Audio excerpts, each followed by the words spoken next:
Hello guys, ફરીથી એકવાર તમારું સ્વાગત છે મારા ન્યૂ વ્લોગ વિડીયોમાં. તો ગાઈસ, આજ હું ગમેથી ઘરે આવ્યો તો ફટાફટ કંટાળ લેતો, મને બહુ ભૂખ લાગી હતી. તો ગાઈસ, ફટાફટ બિના મતલબ વગર વાટ જોઈએ, કોઈ ટાઈમ લગાડ્યા વગર ફટાફટ અંદર રસોડામાં જઈએ અને પૂછીએ કે ભાઈ શું ખાવા બનાવ્યું છે ફટાફટ, અને ફટાફટ ખાવાનું કહીએ તો ચલો ફટાફટ અંદર જઈશું.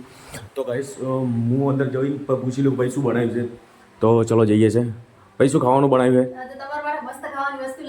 મારા માટે ખાવાની મસ્ત હશે એવી શું લાવીએ? ચલો જોઈએ, કયો વાંધો નહીં. આ શું છે? એક મિનિટ જોવા દઈ ભાઈ.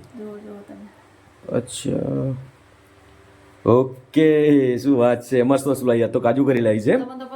હા, કાજુ કરી પસંદ છે ને, એટલે બધું પ્યાજ ને વ્યાજ ને ડુંગળી ટમાટા બધું કાપવા માંડ્યા છો. તો ગાઈસ, મારા માટે આજે કાજુ કરી લાવી છે અને મજા આવશે ખાવાની. તો ગાઈસ, આજના વિડીયોમાં આટલો જ છે. અગર વિડીયો તમને સારો લાગે તો લાઈક શેર સબસ્ક્રાઈબ કરી દેજો ગાઈસ. તમારા માટે આટલો જ છે ગાઈસ. તો બાય બાય, ટાટા, જય હિન્દ.